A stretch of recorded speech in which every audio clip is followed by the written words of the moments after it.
दोस्तों कैसे हैं आप लोग और कैसी चल रही है आपकी स्टडी। दोस्तों आज के जो वीडियो है ये क्लास 12 के छात्रों के लिए बहुत ज्यादा इंपॉर्टेंट है, क्योंकि दोस्तों आज की इस वीडियो में जो फिजिक्स है उसके 10 ऐसे प्रश्न हम लोग देखने वाले हैं जो आप विश्वास नहीं करोगे कि ये जो 10 प्रश्न है ये आप किसी भी साल का पेपर उठा के देख लीजिए उसमें 100% आए हुए हैं। तो दोस्तों सबसे पहले इन 200 क्वेश्चन को आपको मैं बता देता हूं ये कौन कौन से प्रश्न है, आंसर के साथ बताऊंगा, तो आप लोग अपने नोटबुक में नोट करके इसे अच्छे से तैयार कर लीजिएगा।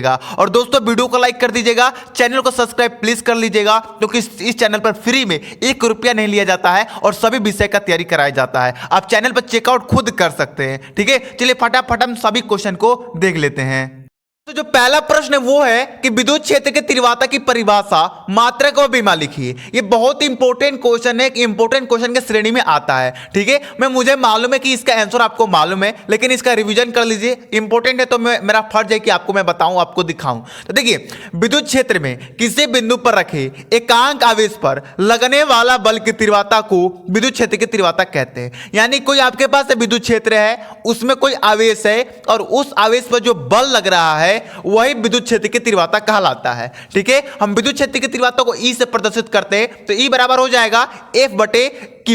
F क्या है? बल है, जो आपका आवेश पर बल लग रहा है वो है, और Q क्या है? खुद आवेश है। ठीक है, यहां पर मात्रक भी बोला जा रहा है प्रश्न में लिखने के लिए, तो हम लिख देंगे न्यूटन प्रति कूलम। बीमा बोला गया लिखने के लिए, तो बीमा हो जाएगा MLT-3A-1। ठीक है, ये किस राशि का है बच्चों? तो ये एक सदिश राशि का है। बस इतना कर लेंगे, इतना लिख देंगे आप, तो आपको फुल में फुल नंबर दे दिया जाएगा। चलिए 2 नंबर क्वेश्चन की ओर बढ़ते हैं, बहुत ज्यादा इंपॉर्टेंट है, तो चलिए हम 2 नंबर क्वेश्चन को भी देख लेते हैं। देखिए दोस्तों, जो 2 नंबर प्रश्न है वो भी बहुत ज्यादा इंपॉर्टेंट है। ये कहता है कि एक समान विद्युत क्षेत्र में दीर्घों पर लगने वाले बल आघूर्ण का व्यंजक प्राप्त कीजिए। देखिए दोस्तों, इसका कहने का मतलब है कि आपके पास कोई विद्युत क्षेत्र है, उसमें कोई विद्युत दीर्घों है और उस विद्युत दीर्घों पर जो बल लग रहा है उसका सूत्र ज्ञात कीजिए। तो सबसे पहले आपको ये डायग्राम बना लेना है। एक तो विद्युत क्षेत्र आपको ले लेना है। ठीक है, विद्युत क्षेत्र लेने के बाद उसमें आपको विद्युत दीर्घों बनाना है। विद्युत दीर्घों क्या होता है? कोई 2 विपरीत आवेश है और इनकी बीच की दूरी 2L है, वही तो आपका विद्युत दीर्घ है, तो वो आपको बना लेना है। अब ये जो A बिंदु है, यहां से एक रेखा खींचना है यहां तक, B बिंदु से रेखा खींचना है यहां तक, इसे C नाम दे देना है। ठीक है, तो अब आप देखेंगे तो ये जो विद्युत दीर्घ है ये एक त्रिभुज का आकार का बन गया है। इतना करने के बाद, डायग्राम बनाने के बाद, अब आपको इतना लिखना है। क्या लिखना है? कि माना एक विद्युत दीर्घ -Q तथा +Q आवेश से बना है, यह एक समान विद्युत क्षेत्र में रखा है। जो आपका विद्युत दीर्घ है वो प्लस और -Q से ही तो बना होता है, और उसकी जो बीच की दूरी होती है वो 2L या 2A होती है। ठीक है, रखा है, और वो क्या? समान विद्युत क्षेत्र में रखा हुआ है, जिस पर एक बल आघूर्ण कार्य करता है, और इसी बल आघूर्ण का हमें क्या? व्यंजक प्राप्त करना है, यानी कि सूत्र प्राप्त करना है। इतना लिखने के बाद अब आपको मैं समझाता हूं।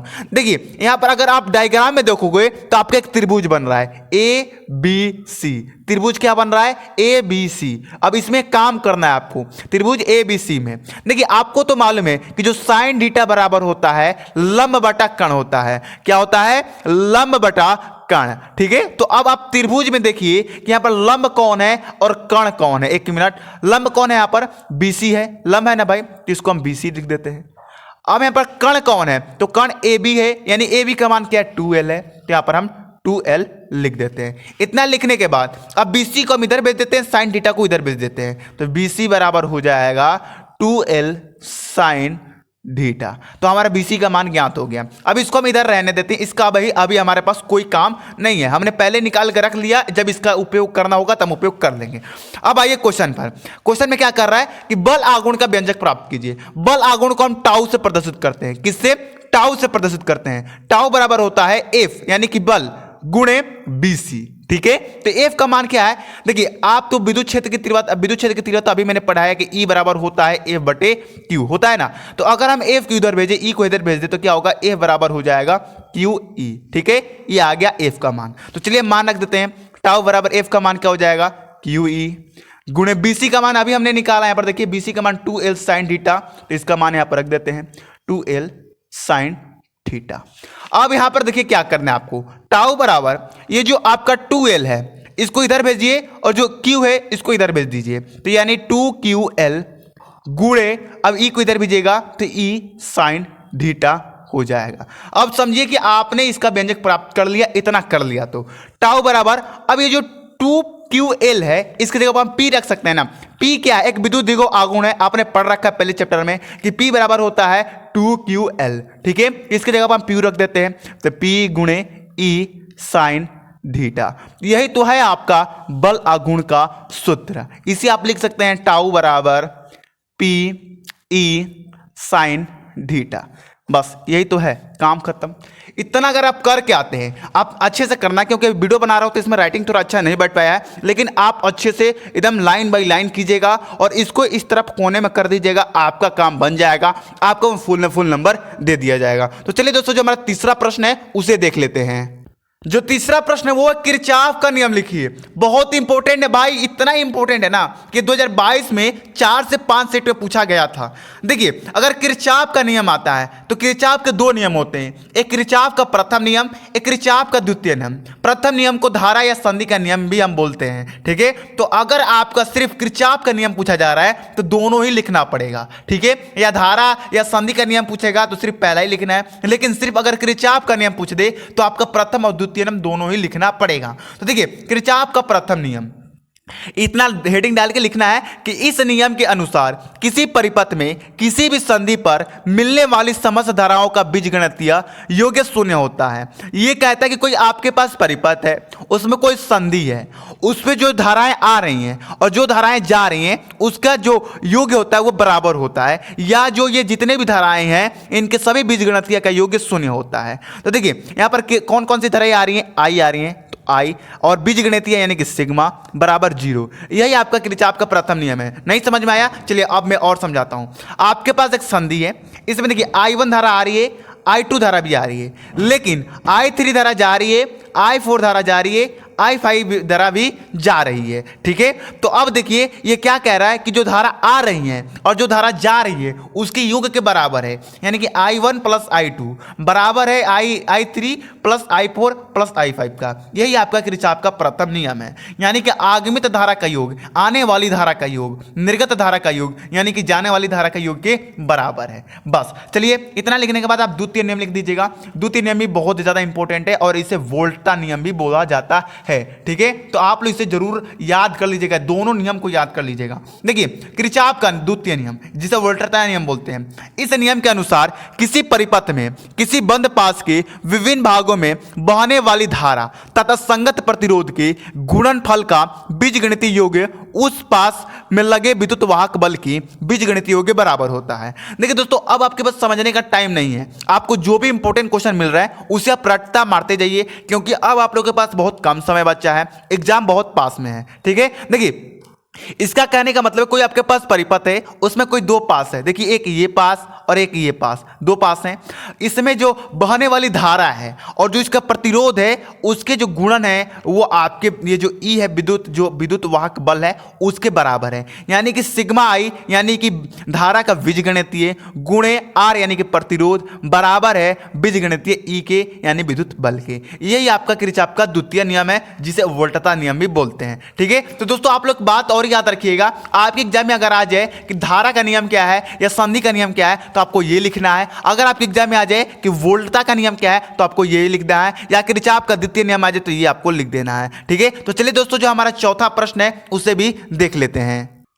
जो चौथा प्रश्न है वो है कि बायो-सेवर्ट के नियम से चुंबकीय क्षेत्र की तीव्रता का व्यंजक प्राप्त कीजिए। बहुत इंपॉर्टेंट क्वेश्चन है मेरे भाई, ये भी बहुत इतना इंपॉर्टेंट है ना कि 2022 में ये भी 4 से 5 सेट में पूछा गया था, वो भी 5 नंबर के प्रश्न में। ठीक है, तो आपके लिए बहुत इंपॉर्टेंट है। देखिए, इस नियम के अनुसार किसी धारावाही चालक के छोटे भाग डेल्टा एल के द्वारा किसी बिंदु P पर उत्पन्न चुंबकीय क्षेत्र डेल्टा बी निम्न बातों पर निर्भर करता है। यानी कि कोई आपके पास धारावाही चालक है जो उसका छोटा सा भाग डेल्टा एल है, उससे आर दूरी पर कोई डेल्टा बी है जिस पर बिंदु P है, और इसे ये जो चुंबकीय क्षेत्र इस तीव्रता इस पर ज्ञात करना है। ठीक है, फिर से समझिए, कोई आपके पास धारावाही चालक है, उसके डेल्टा एल से आर दूरी पर कोई P बिंदु है जिस पर डेल्टा बी यानी कि चुंबकीय क्षेत्र की तीव्रता का सूत्र ज्ञात करना है। तो चलिए दोस्तों, ये किन किन बातों पर निर्भर करता है उसको पहले देखेंगे और उसी के सहायता से हम इसका व्यंजक यानी कि हम सूत्र ज्ञात करेंगे। पहला बात, यह विद्युत धारा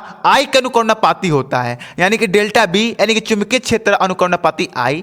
दूसरा बात, यह चालक खंड की डेल्टा एल का अनुकर्णानुपाती होता है, यानी कि डेल्टा बी अनुकर्णानुपाती डेल्टा एल। ये तीसरा बात कौन से पर निर्भर करता है, ये साइन थीटा के अनुकर्णानुपाती होता है, यानी कि डेल्टा बी अनुकर्णानुपाती साइन थीटा। ठीक है, चौथा बात कौन सा इसका भाई वो देख लीजिए। ये सारे चीज आपको लिखने होंगे, अगर 5 नंबर में आता है तो ये सारे चीज आपको लिखने होंगे क्योंकि बहुत इंपॉर्टेंट है। ठीक है, चलिए चौथा देखिए क्या है, जब यह डेल्टा एल तथा पी के बीच की दूरी आर के वर्ग के व्युत्क्रमानुपाती होता है, यानी कि डेल्टा बी व्युत्क्रमानुपाती 1/r²। अब इन जब चारों को आप मिलाइएगा तो डेल्टा बी अनुकर्णानुपाती आई डेल्टा एल साइन थीटा बटे r² हो जाएगा। ठीक है, अब इसी को आप लिख सकते हैं डेल्टा बी। अब ये देखिए, ये जो अनुकर्णानुपाती का सिंबल अगर इसको हटाएंगे तो म्यू नॉट बटे 4 पाई लग जाएगा और ब्रैकेट में आई डेल्टा एल साइन थीटा बटे में r² हो जाएगा। यही सूत्र हो जाएगा।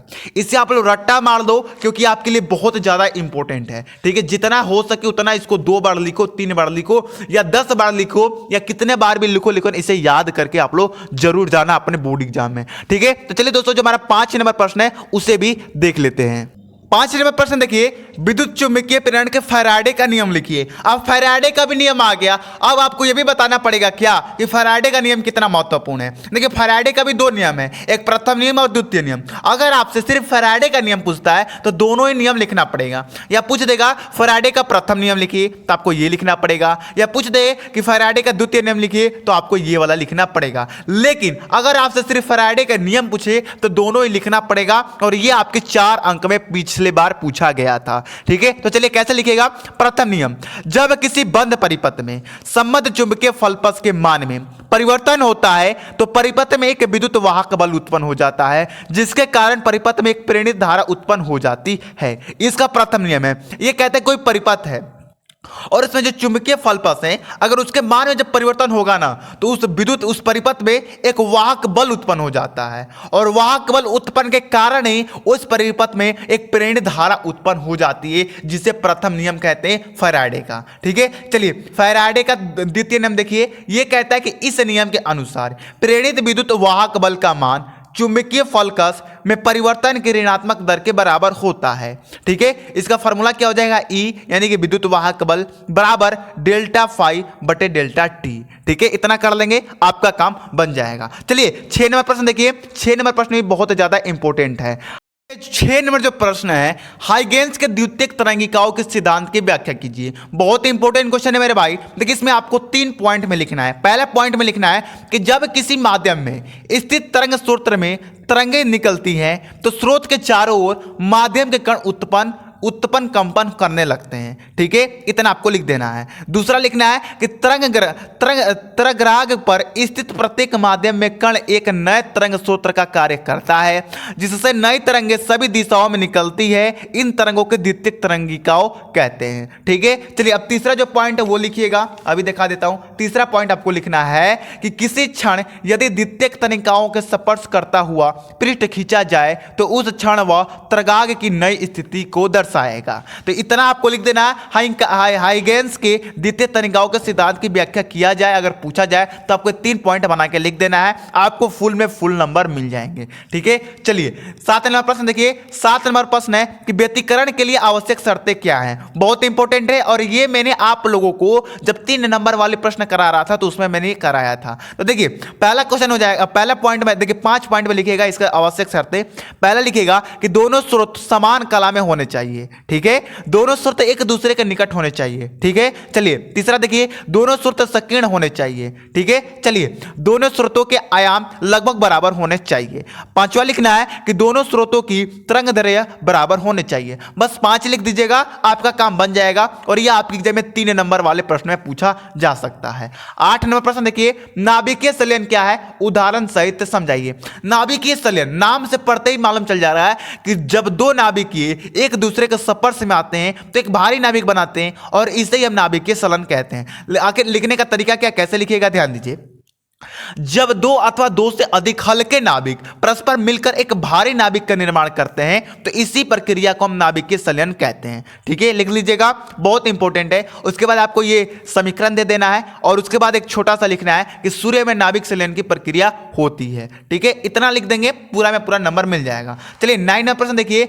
9 नंबर प्रश्न वो देखिए कि नाभिकीय विखंडन से आप क्या समझते हैं, उदाहरण सहित समझाइए। अभी हमने पढ़ा नाभिकीय संलयन क्या होता है। यहाँ पर पूछा जा रहा है कि नाभिकीय विखंडन क्या है। जब एक नाभिक जो टूट के 2 भागों में बढ़ जाता है या 2 से अधिक भागों में बढ़ जाता है, उसे ही नाभिकीय विखंडन कहते हैं। तो दोस्तों इसका आंसर मैंने पिछले वाले वीडियो में करवाया था, तो उस वीडियो में देख लीजिएगा, इसका क्वेश्चन आंसर क्लियर हो जाएगा। और साथ में वहां पर मैंने आप लोगों को 25 और साथ में क्वेश्चन आंसर कराया था, तो उसे भी आप लोग देख लीजिएगा। ठीक है, तो चलिए दोस्तों हम जो 10 नंबर प्रश्न है उसे देख के इस वीडियो को एंड करते हैं।